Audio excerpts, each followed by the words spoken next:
जय हिंद प्यारे दोस्तों। आप सभी का हमारे चैनल में हार्दिक स्वागत है। दोस्तों, आज की वीडियो में हम बात करेंगे Himachal Pradesh JBT entrance exam 2025 के बारे में। तो दोस्तों, कल मैंने HPPSC की साइट को ओपन किया तो वहाँ पे एक नई नोटिफिकेशन थी। तो मैं आपको बताना चाहूँगा, उन्होंने एक नया बायोडाटा फॉर्म अपलोड किया हुआ था। अब ये जो बायोडाटा फॉर्म है कौन से कैंडिडेट्स के लिए है और कौन कौन से कैंडिडेट्स को ये जो बायोडाटा फॉर्म है उसको भर के जाना पड़ेगा, तो सारी चीज़ें आपको इसी वीडियो में देखने को मिल जाएंगी। साथ ही साथ दोस्तों, मैं आपको ये भी बताऊंगा कि क्या आपने काउंसलिंग में पैसे भी लेकर जाने हैं, अगर लेकर जाने हैं तो कितने लेकर जाने हैं। तो सारी चीज़ों के लिए आपने वीडियो में शुरू से लेकर एंड तक बन रहना है। तो दोस्तों, सबसे पहले हम बात करेंगे बायोडाटा फॉर्म की। तो ये जो मैंने अभी बायोडाटा फॉर्म ओपन किया हुआ है, जिसको आपने ध्यान से देखना, ये है हमारा पुराना बायोडाटा फॉर्म। लेकिन आपने एक चीज़ का ध्यान रखना है कि ये जो बायोडाटा फॉर्म है जो कि चेंज किया गया है, सिर्फ यहाँ पे जो प्राइवेट इंस्टीट्यूट्स हैं उनका ही चेंज किया गया। अगर हम बोलें जिनकी पहले दिन काउंसलिंग है, नेचुरल सी बात है, उनको तो सरकारी सीट ही मिलेगी। तो उनके लिए ये जो बायोडाटा फॉर्म है वो पुराना ही रहेगा, जो उन्होंने पहले से डाल रखा है। तो उनको कोई भी जो चीज़ है वो चेंज करने की ज़रूरत नहीं है। अगर आप भी पहले दिन काउंसलिंग वाले हो तो आपने ये वाला जो पार्ट है वो स्किप कर देना है। तो देखेंगे दोस्तों, यहाँ पे अगर हम बात करें काउंसलिंग की, ठीक है, तो यहाँ पे देखो जो आपके कॉलेजेस की लिस्ट दी हुई है, वहाँ पे स्टार्स लगे हुए हैं। कई कॉलेजेस के सामने आप यहाँ पे देख पा रहे होंगे स्टार्स लगे हुए हैं। यहाँ पे स्टार्स का मीनिंग क्या है कि ये जो कॉलेज है वो फर्स्ट राउंड काउंसलिंग के लिए अवेलेबल नहीं है। ठीक है, यहाँ पे मैं बात कर रहा हूँ जो आपका पुराना बायोडाटा फॉर्म डाला हुआ था। अब ये जो चीज़ें यहाँ पे आपने ध्यान से देखनी है दोस्तों। अभी मैं बढ़ूंगा जो इन्होंने लेटेस्ट यानी कि अपडेटेड प्राइवेट इंस्टीट्यूट्स वाला बायोडाटा फॉर्म डाला हुआ है, उसमें देखेंगे क्या क्या चेंजेस हमें देखने को मिलते हैं।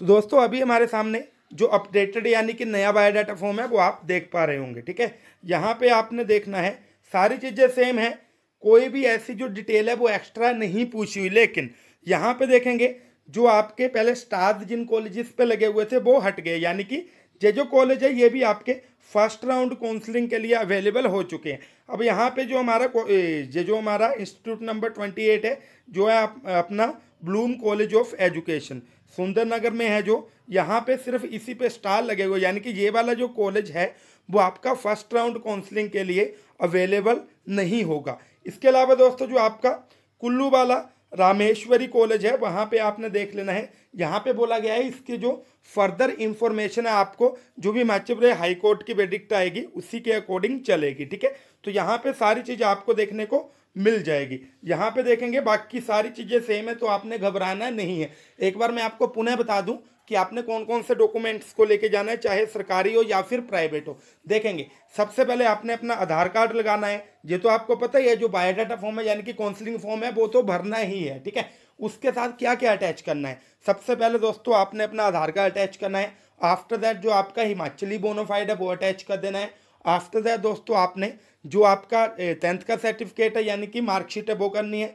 12th की करनी है। 10th 12th जो आपका हिमाचली बोनाफाइड है और जो भी आपका आधार कार्ड है, इनको आपने सेल्फ अटेस्टेड करना है। इसके अलावा उसके बाद लगेगी आपकी कैटेगरी, जैसे आपकी OBC है, इसके अलावा SC वगैरह ये कैटेगरी लगेगी, इनको भी आपने सेल्फ अटेस्टेड करना है। इसके अलावा जैसे किसी का BPL है, EWS ऐसे इसको हम सब कैटेगरी कहते हैं, ये चीज़ें आपने लगानी है। साथ ही साथ दोस्तों आपने दो अपनी पासपोर्ट साइज जो फोटोज़ है वो लेके जानी है। मैंने आपको पहले ही बताया हुआ है, जहाँ पे भी आप जाते हो हमेशा ओरिजिनल डॉक्यूमेंट्स को लेकर भी जाना है, और जो आपकी फ़ोटो कॉपीज़ रहती है वो आपने दो दो करवाने, यानी कि जो भी आपके डॉक्यूमेंट्स हैं उनकी जो भी आप जीरोक्स करवाओगे वो दो दो सेट लेकर जाने हैं। ठीक है, मैं ये नहीं बोल रहा कि वहाँ पे दो ही लगेंगे, लेकिन दोस्तों जहाँ पे भी आप जाओगे आपने हमेशा ही दो दो सेट लेकर जाना है। ठीक है, तो ये इंफॉर्मेशन थी जो कि मैंने आप सभी के साथ शेयर करनी थी।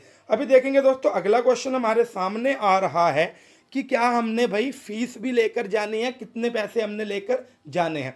तो सबसे पहले मैं बता दूं, यहाँ पे जो ऐसे कैंडिडेट्स हैं जिनको कि सरकारी सीट मिलनी है, ठीक है, आप ये मान के चलिए जो आपके पहले 4-5 दिन के कैंडिडेट्स हैं जिनकी काउंसलिंग होगी, उन्होंने क्या करना, उन्होंने पैसे नहीं लेके जाने। अगर हम बात करें प्राइवेट की, तो प्राइवेट में अगर आपको सब्सिडाइज सीट मिलती है तो आपने 9,900 जमा करवाने हैं। इसके अलावा अगर आपको नॉन सब्सिडाइज भी मिलती है तब भी आपने इतने ही जमा करवाने हैं। और ऐसा नहीं है कि ये आपके एक्स्ट्रा है, जितनी भी आपकी फीस होगी जो आपने जमा करवानी है उसमें से ये जो पैसे है वो कट जाएंगे, फिर ये लेस होकर ही आपको फीस देनी पड़ेगी।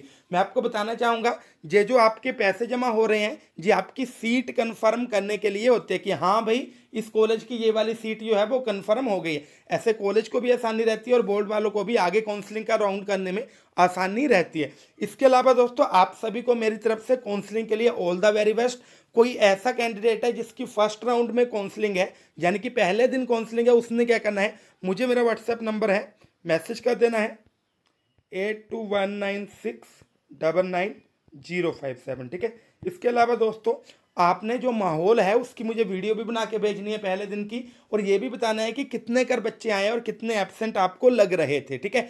इससे फ़ायदा क्या होगा, जो आगे आने वाले कैंडिडेट्स हैं उनके पास प्रॉपर इंफॉर्मेशन पहुंच पाएगी। तो दोस्तों मिलते हैं अगली वीडियो में, तब तक के लिए थैंक यू। जय हिंद, जय भारत, जय हिमाचल।